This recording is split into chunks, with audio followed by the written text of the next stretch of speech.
Welcome.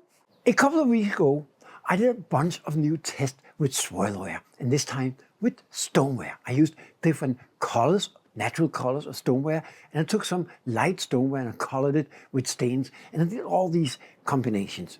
And I promised you to get back to you with the glazing. So today I have finished the bisque fire of these pots, and I will glaze them.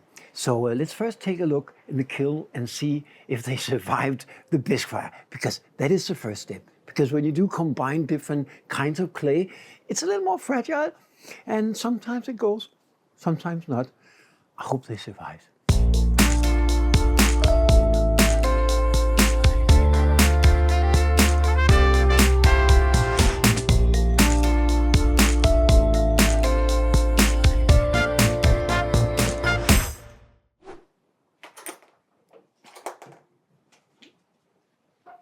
Yeah, at least the first layer survived.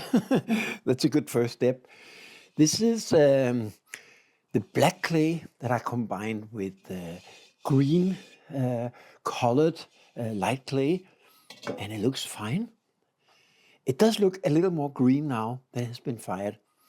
The black is still not as black as it will get when it gets to the glaze temperature, but it looks fine. This is the red clay, the brown clay, and as you can see now, it's actually red. It will get much darker again when it gets to the next level of fire, but it looks good.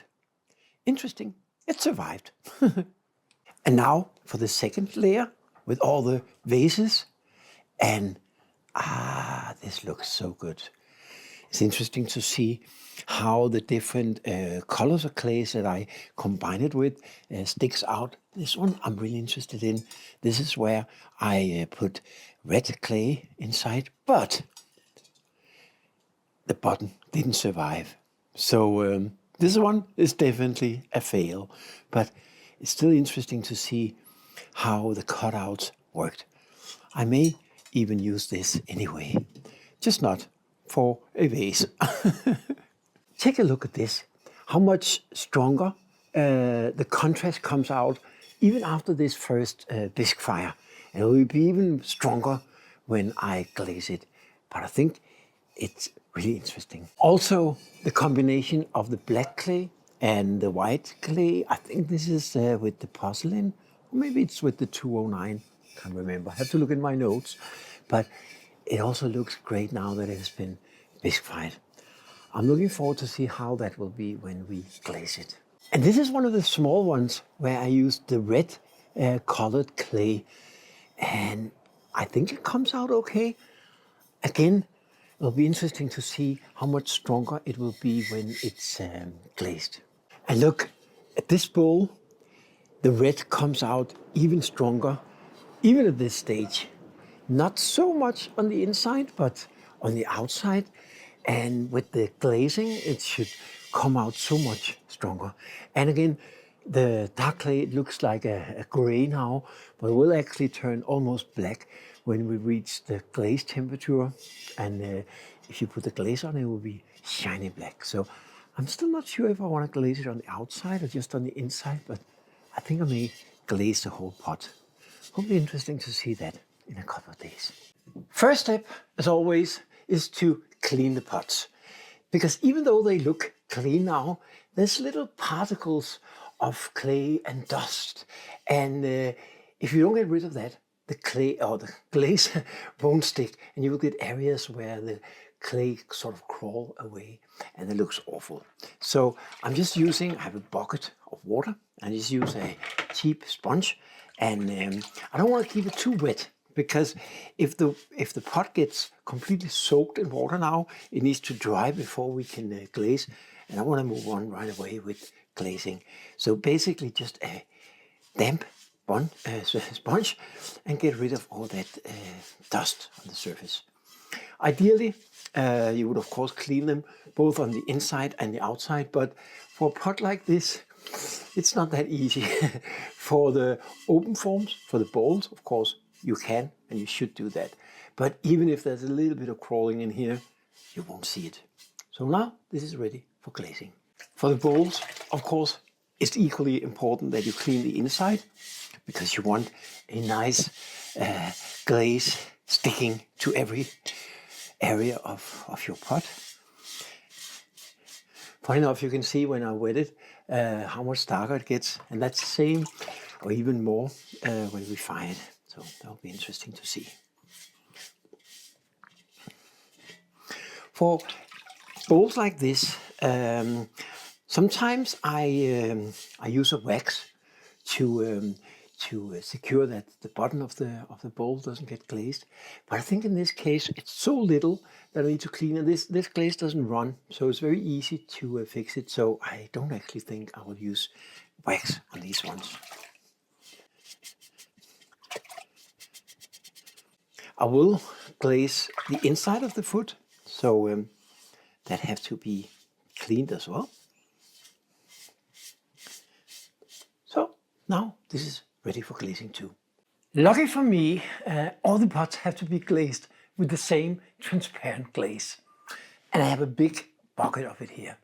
So I only need to mix up one glaze, but it does have to be mixed up.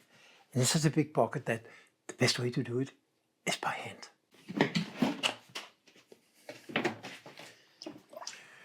This glaze is not so bad when it comes to settling, but it will of course be a lot of mud, glaze mud at the bottom, and I need to get that mixed in.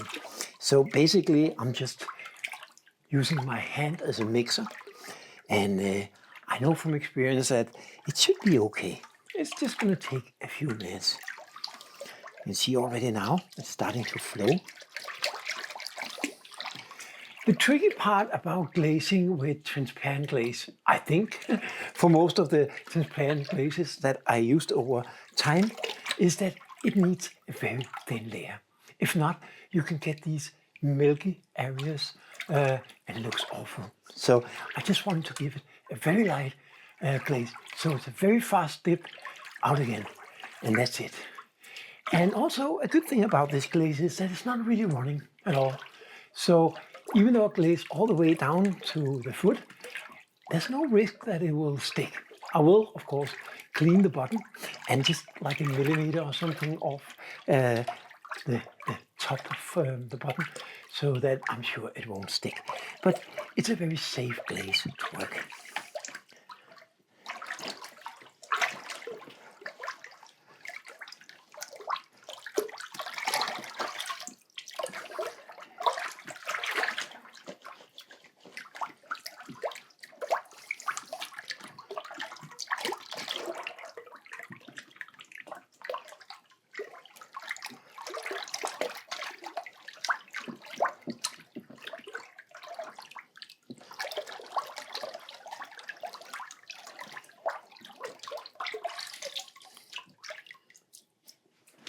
Just to be absolutely sure that there's no lumps or anything left in the glaze, I can run this sieve through it. I won't be able to sieve the whole bucket of glaze, but it will give me some sort of indication if there's any lumps left. And you see, this looks fine. There's nothing. So apparently my hands did the job they're supposed to, and I'm left with a very good glaze quality.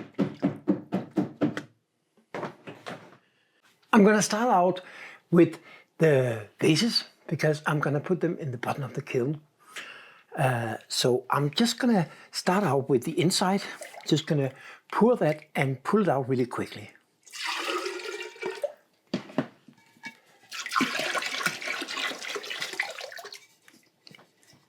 I'm going to shake it because I don't want any lumps of glaze in there. Well, actually I got a little bit of a spot here, so I have to get that glazed.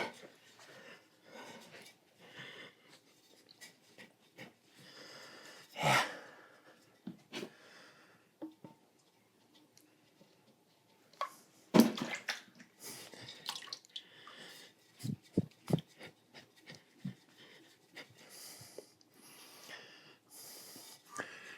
So that was the inside. I'm just going to let it dry a little bit so I can put my finger inside and dip it for the outside. And I'm going to do the same to the rest of the pots.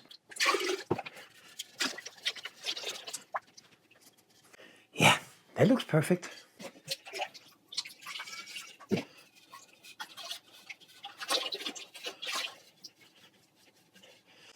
Yeah.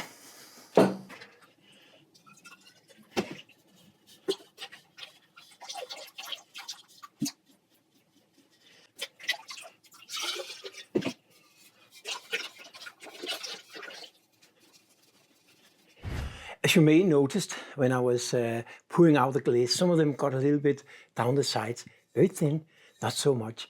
And with any other glaze, I wouldn't care. But with this one, because I want to make sure that I get a really thin layer of this transparent glaze, I'm going to rub off at least most of it.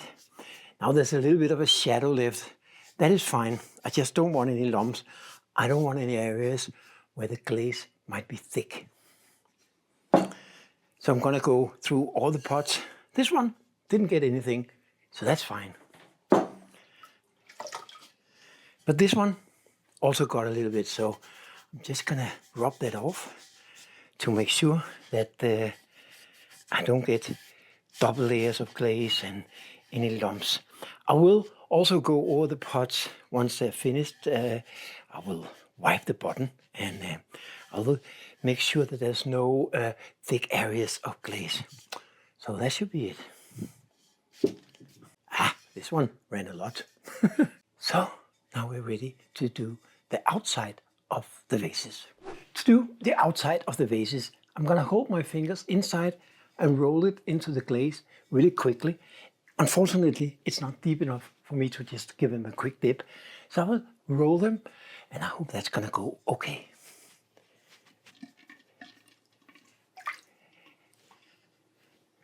I think this is good. There might be a finger mark, but I can put a little bit of glaze on that. I just need some of that. I think that's gonna be okay.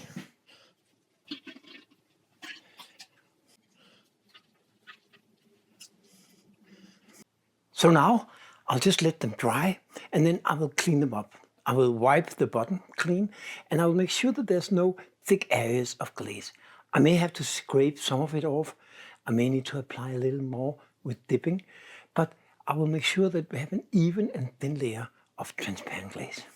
Sometimes if you have like a little bit of overlap and it's just a little bit of a bulb, then it's enough to just rub your finger over it and it will rub off and you can just dust it away. And it pays off to do this. Go through your pots and all the details and make sure that there's no lumpy areas. You see, there's a couple of areas up here where it was so thick that when I started scraping it off, it fell off in flakes. That's fine. It's better that it flakes off because I can add a little bit of glaze to this. Some of the pots got way too much glaze at the top because when I poured it in, I got a layer, and then when I dipped it, I got another layer. So I scraped it off. It's very easy to do that. I just scraped it off with my fingers, washed it a little bit, and now I'm ready to do another dip, but just on the top.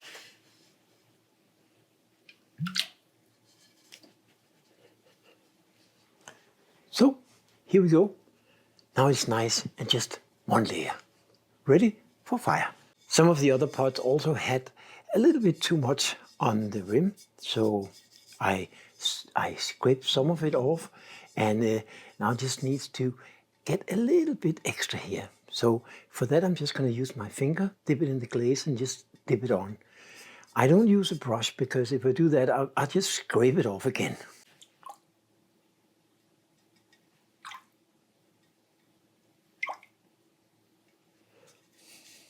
Something like this. And then when it's dried, I'm just going to rub my finger over it so there's no thick areas. So now it's time to clean the buttons because, of course, we don't want any glaze down here. That will stick to the shelf. They will melt and stick it to the shelf. And it will destroy the pot as well as my expensive kiln shelf. So I'm just going to use a damp sponge.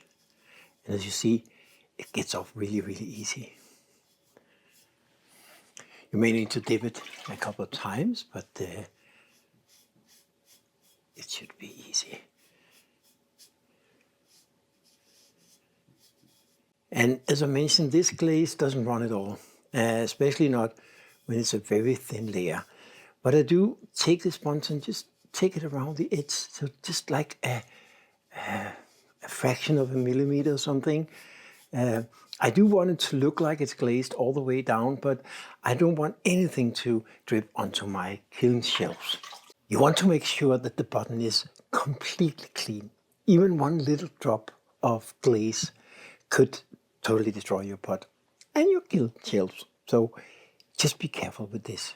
Now all the vases have been glazed and I've cleaned them and they're ready to be put in the kiln.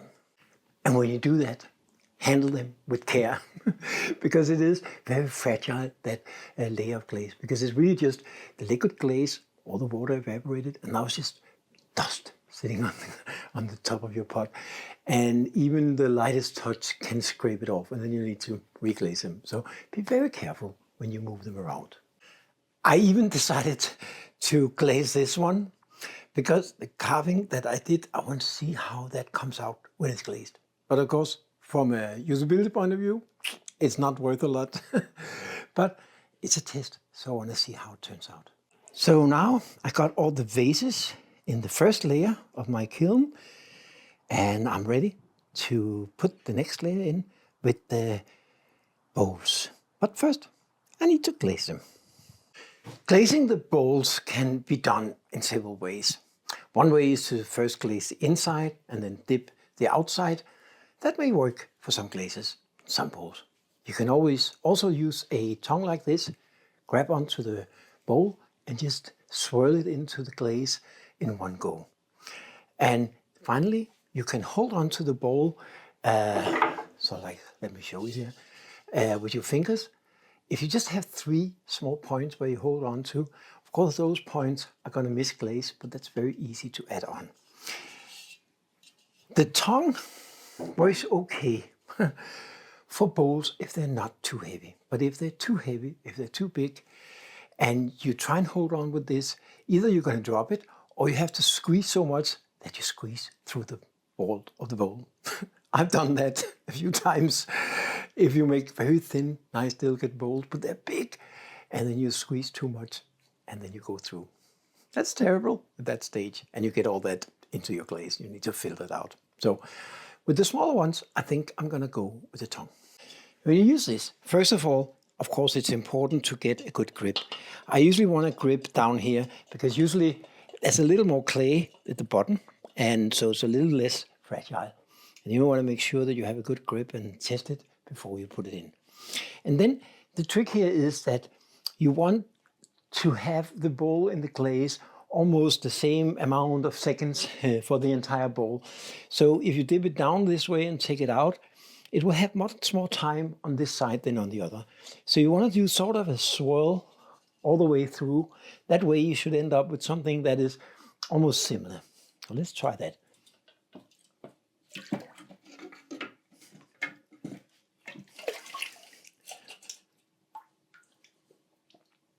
Now, we have a problem because it's not deep enough.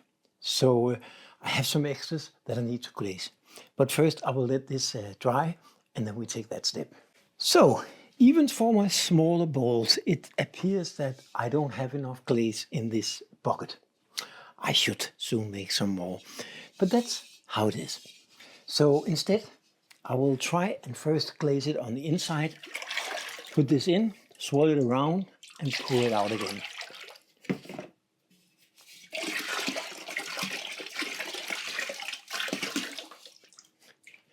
And with this glaze, I need to do it really fast because otherwise the layer gets too thick.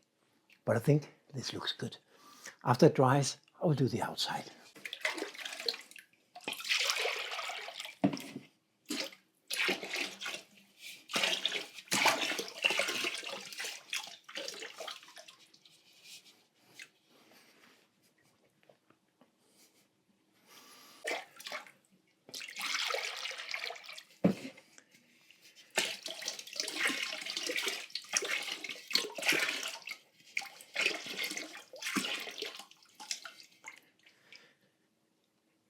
So that was the last one of the bowls. And now I want to see if I can dip them, swirl them around and get the entire outside glazed.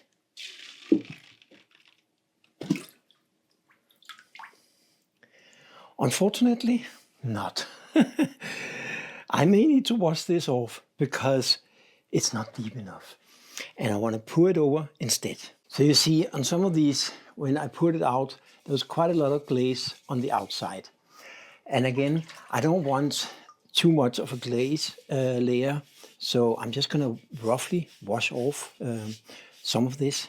So it doesn't at least become too thick.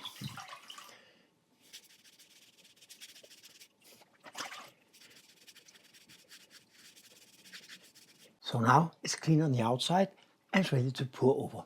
To do this, of course, you need to have a bowl that you can actually hold on to. So not too large. And then what I do is I twist my arm this way around, because then when I turn it, I can turn a full circle. If I was starting out like this, I would only be able to go half a circle. So this way.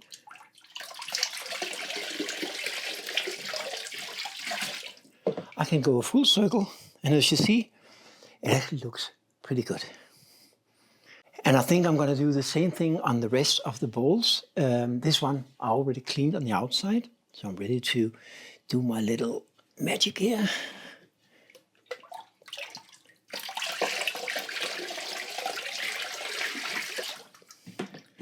Yeah, and again, this gives it a nice thin layer, and that's exactly what I'm looking for. And now, the last one that I dipped and failed, I have washed off and it's ready to pour over the glaze. There's a few spots here that I need to repair, but that should be okay.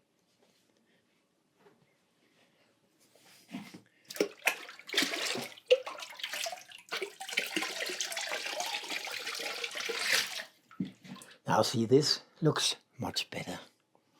Now I have glazed all the bowls inside and out, and I will let them dry now before I finish them. So I will rub over some of the thick areas, I will clean the foot, and I will repair wherever there's some spots that didn't get glazed.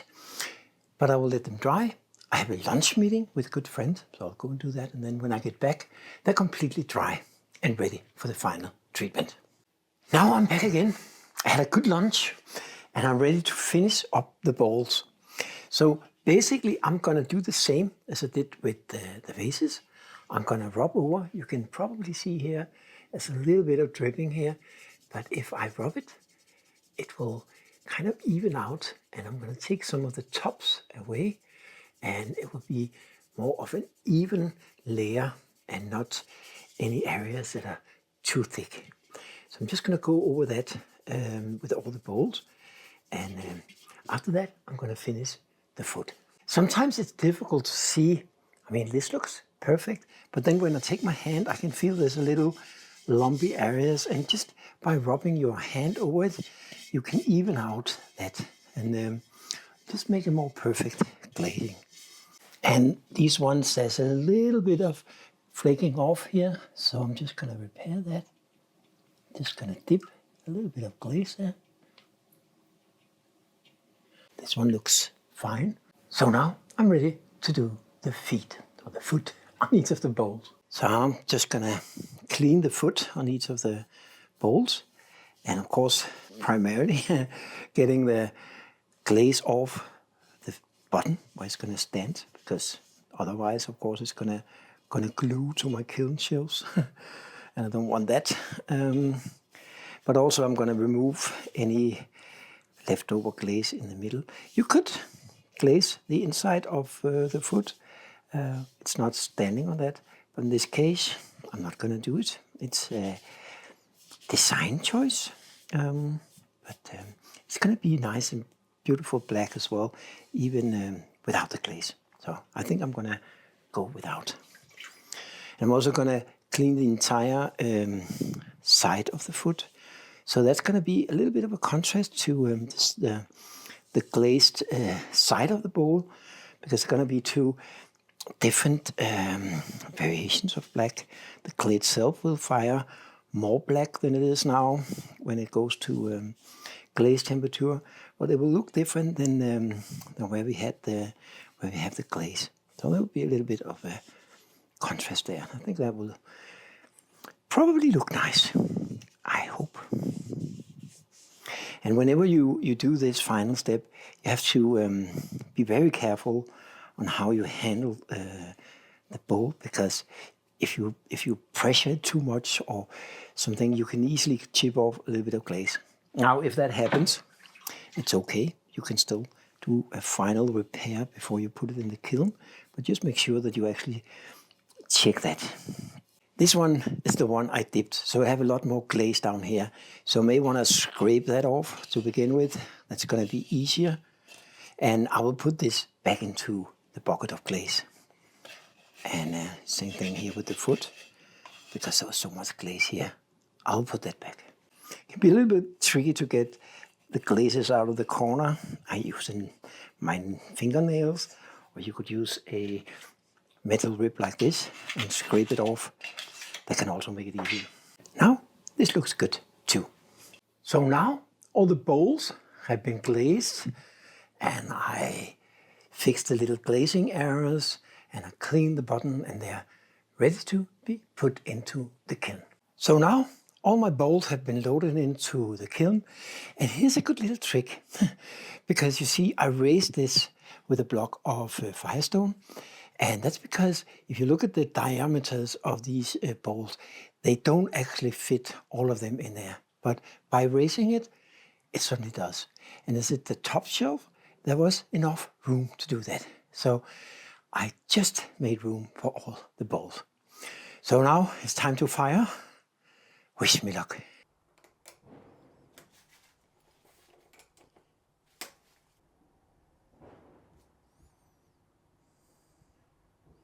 The glaze fire in itself is about 8-12 hours something. But then, because this is a modern kiln, it takes forever to cool down, which is actually good. So I usually leave it at least 36 hours, sometimes 2 days before I open it. So now it's a terrible wait time, and I'll get back to you and show you the results. Now the glaze fire is done, and it's cooled down. And again, I know I said this a lot of times, but please be patient. It has to be cold enough to open. First of all, you can't handle your pots if they're too warm, but also especially with the glaze fire, if you open it too early, your glazes may crackle or break. And also, important, if you open it too early, you put stress on your heating elements and they just won't last as long. And they are, as you know, very expensive to replace, so you want to maintain them as good as possible. But now it is cold enough to open. I'm very excited. So let's go and see what it looks like.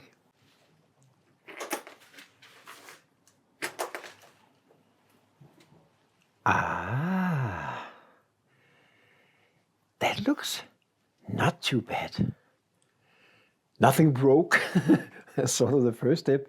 And look how more vivid the colors come out now that has been glazed. That's really interesting. So I'll remove this first layer and go to the second.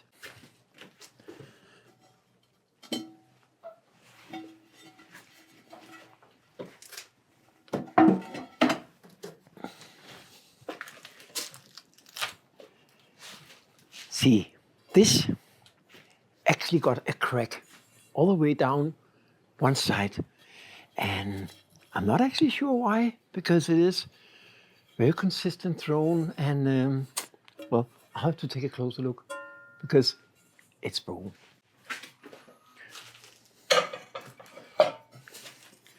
This one is in one piece. That's good, and it comes out stronger once it's glazed.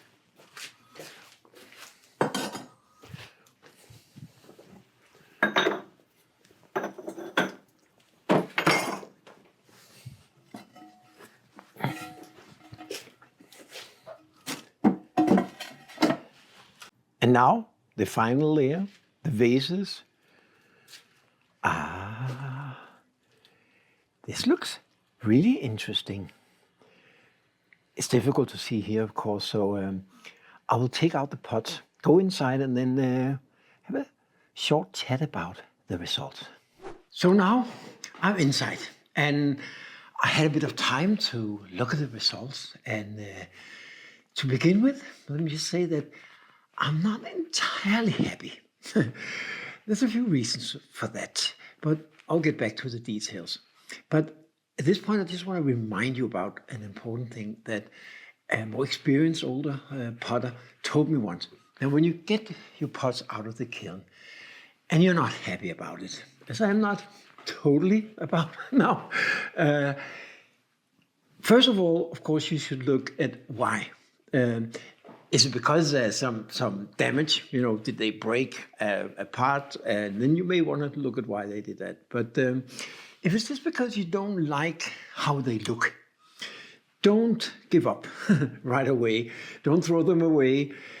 Put them aside, put them in your window, put them somewhere you can go and watch them. Have some of your friends watch them. And over time, it may change. I had several pots that I made that I didn't like the outcome of. In the beginning with some of my pit fight pots, for example, they came out very dark, almost black. To begin with, I didn't like it, but they sort of grew on me. And also, it turned out that my customers loved them. So they all sold very quickly. And I learned to love this impression. It just wasn't what I was expecting. It wasn't what I was aiming for. So that's like the first thing. Now, with this batch, you already saw some of it when I unloaded the kiln. There are some mistakes, like this one. This bowl actually came out really beautiful in many ways. I'll get back to you on the combination of the blue and the white. So for many reasons, it's very nice, except it cracked right down the middle. I'm not sure if you can see it. Maybe you can see it here. But there's a very distinct crack right down the middle. So, of course, it doesn't work. Even though it actually almost sounds okay, but it's not okay. So this is to throw out. I wouldn't even give this away. So that's a mistake. There was also another one, but I knew that already before I glaze fried it. This one. I think the glazing came out really interesting. Remember what I did for this one? I had a bowl of red clay and I surrounded it by black clay. So there was red clay in the middle and black clay on the outside. And then when you carve through, you can see sort of that red clay in underneath the surface. And I like that idea. But of course, it didn't come out useful. The reason for this is I threw the bottom too thin. So when I cut it off, I cut through the bottom. Then I tried to repair it, but it was on a leather hard stage. Now it's falling apart even more. On a leather hard stage, which is very difficult to repair. So when I bisque fried it, it broke. But I glazed it to see how the technique turned out. And I sort of like the technique. So I'm definitely going to do this sort of thing again. So let me put these two aside because they're just going to go away, go out, throw them out. So for the rest of them, there are good things and bad things. But in general, I would say that the problem with this is that, especially on the black clay, is that it doesn't turn the clay as black as I would like. It's actually funny if you see the bottom without the glaze, it's actually darker, it's more black. Then with the glaze, it becomes a little more brownish, a little less black. And its biggest problem with the black clay. And also, and it goes for all of them, there is a tendency that this glaze gets a little bit cloudy. I mean, if it gets too thick, then you get this milk white spots. And I don't actually think I have any of that, but there's areas, and it's very, I don't think you can even see it on the video, but there are areas where there's sort of a little bit of a cloudy feel to it. And I don't like that. I want the clear glaze to be clear, obviously. But that's two things. The other thing is that there are very, very little, but on some of them, little bit of bubbles. Not pinholes, but sort of bubbling up a little bit. But it's very, very little on these ones. I was reading an article just the other day from Tony Hansen. He have a wonderful website. If you haven't been there, you should go, called Digital Fire, where he writes all kinds of articles, very geeky articles about glaze chemistry mostly.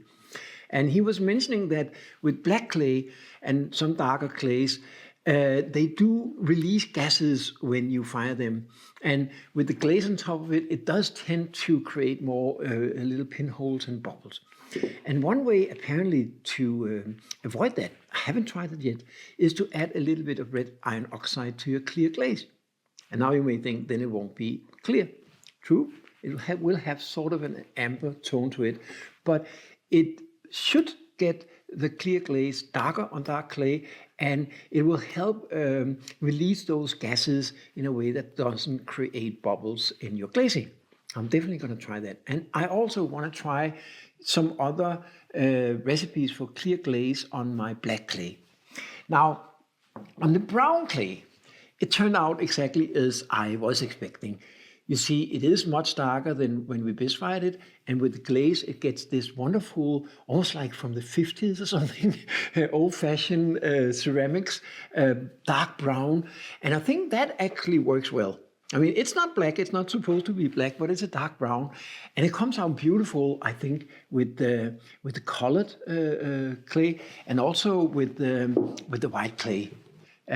So that I'm actually pretty happy about, and they come out really nice and light, and so these ones I really like.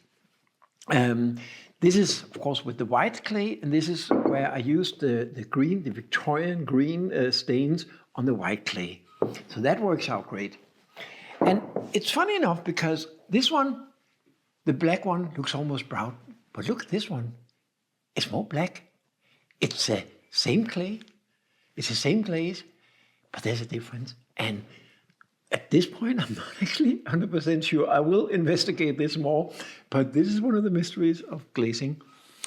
But on this one, even though it's still not completely dark black the way that I would like it, it may be difficult to see on the video, but I do like this. This comes out nice, and the whole swirling with this is just beautiful. So I don't hate this one. I like this one, and it's nice and light, and there's just so many good things to say. And the same thing with the brown clay, same sort of shape, but with the green colored. So now let's take a look at the blue, because that was sort of interesting, because I don't know if you remember when I was putting in cobalt stains in the white clay, and when I threw it, it looked white. After bisque fire, it looked white. But now, after I glazed it, it's definitely blue. And that deep cobalt blue color on top of the black clay, I like that. I love that, actually. It's really beautiful. And also on this one, which is funny because this is, again, same shape, same clay, but I don't know if you can see it on the video, it definitely looks more black on this one, more brown on this one. That's a mystery, but that's how it is with glazing. So, yeah, also, of course, the little ones here with the red, it also comes out. It was not so strong when I just bisque fired it, but now with the glazing, it comes out really nice. But again, a little more brown than I was hoping for. The bowls also came out wonderful. This is the one with the Victoria green colored white clay together with the black. But again, I would have liked it to be more deep black. So that's definitely something I will investigate.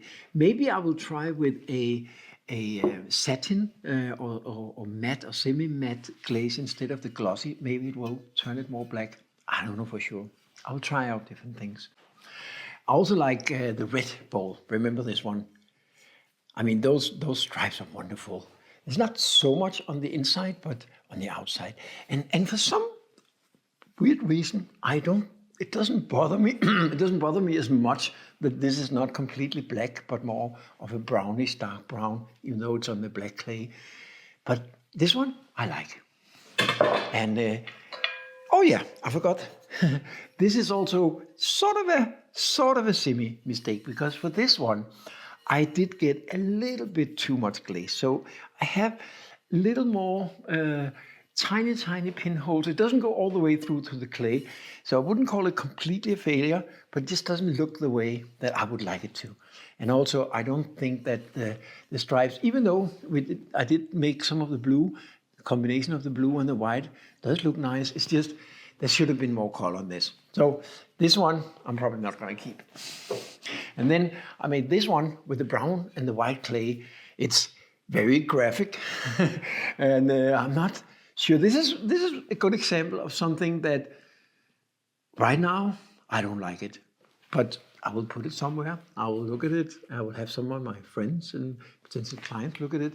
Maybe some of them can convince me. Maybe time can convince me that it's actually beautiful.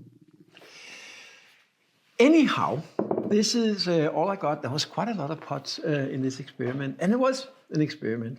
I will probably put all these on sort of a discounted sale. So if you're interested in any of them, let me know. I can ship them anywhere potentially. But of course, shipping globally can be a little bit costly. But if you're in Europe, it should be possible. Anyway, that's all I did. I'm not finished with experimenting with swirlware. I do like it. It's a lot of fun to throw, and it's also interesting if you can get the impression or the look that I like. So that's all I had today.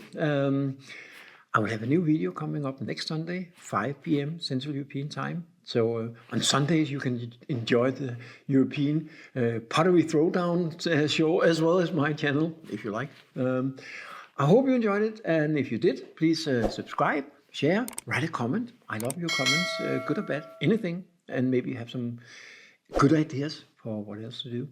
And I see you next Sunday. Have a great day.